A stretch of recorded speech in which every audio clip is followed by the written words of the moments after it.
first book I said that Harry Potter's name meant the heir of the potter, because potter from Genesis to Revelation is a name of God, and that he's the shaper of the human vessel. And that Harry's name, when read correctly, means the heir of the potter. He's basically a Christian everyman.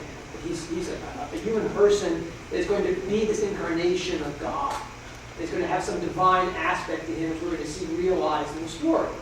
And in 2002, let me tell you, if you said that, you were one silly person. Because people just thought that was the most ridiculous projection of the text, Procrustean reading, a Christian trying to make this thing up or whatever. I thought, wait a minute, almost every one of these names is laden with meaning and entendre. And Peter Pettigrew, we're going to have to unpack some other time or whatever. Oh my goodness, Peter Pettigrew, what a name. But if all these names have these entendre, these double meanings, how could Harry Potter's name be meaningless? And sure enough, at the end we find out that he is the heir of Potter. He is this Christian everything. He is the heart of the God. We can unpack Peter Pettigrew's name simply by the title of the chapter I'm writing about him, which is Wormtail's Thing is Small.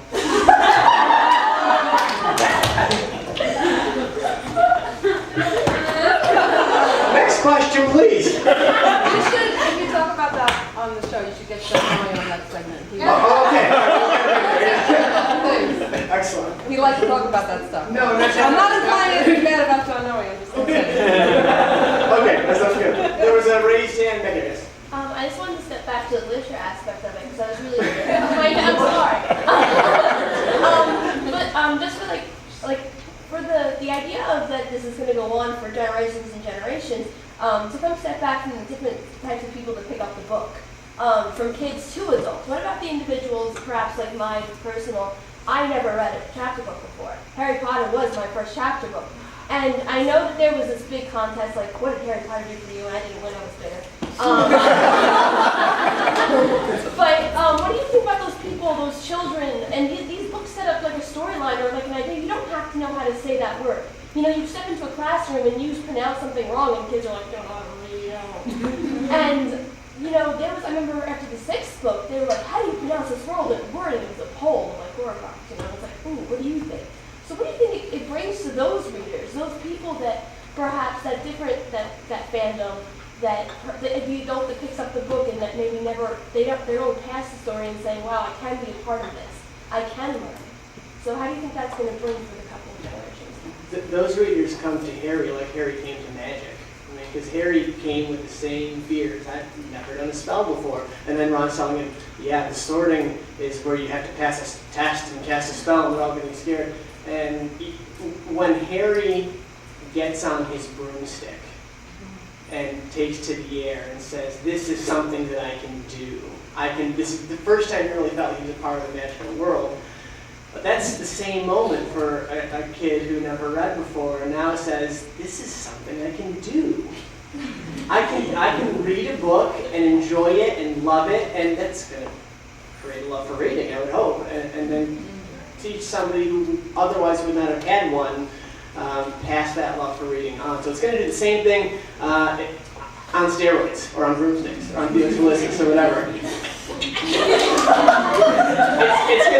That is an incredibly special moment. I mean, that's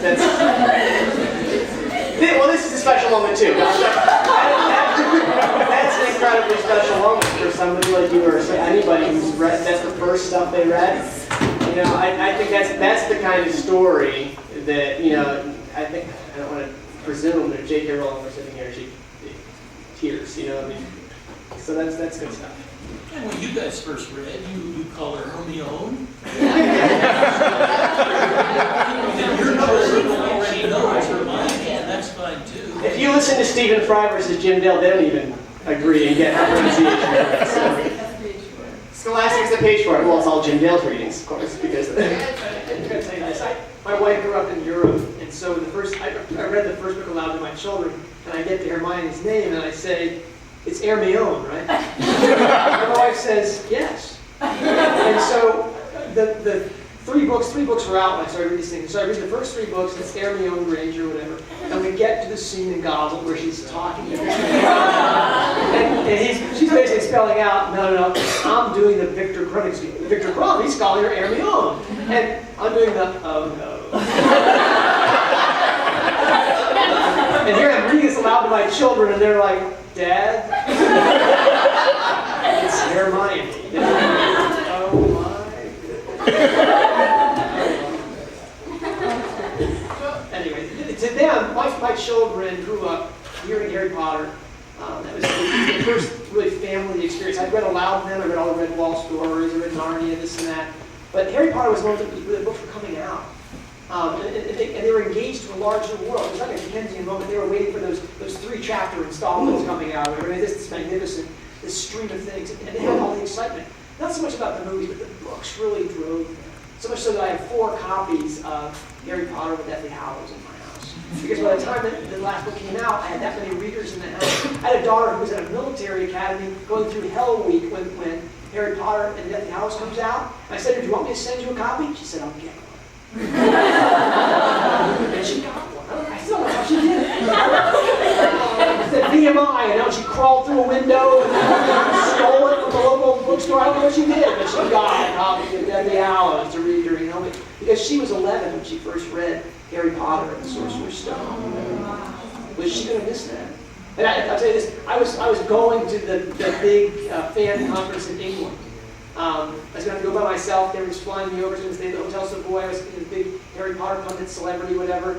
And it was the week that the books were coming out, so I wouldn't be there to read the books to my children. And I called my older daughter. I said, hey, I got this date. I'm going to England. Maybe I'll be joining Rowling, and I'll be really famous and this and that. And she's sort of like, yeah, Dad. And the next time the 7th book comes out, you can stay home and tell the kids, the children, that time.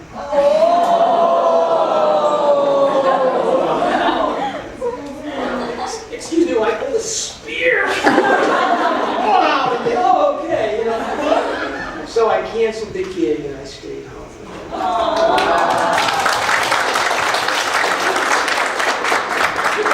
That story that I won't tell. But seriously, that was so much a part of our lives at that point that it's like the song. They can't take that away from me. And Children Rowling is an experience that we've had as readers, whether we were younger or older, that they can't take that away from us.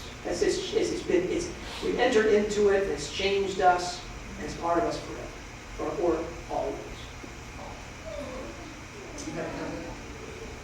Oh, no. On the pronunciation thing, I think J.K. Rowling is the only person in the world who says Voldemort. She's like the only person. I say it. You say it? Yeah. You and Joe. Me and Joe. We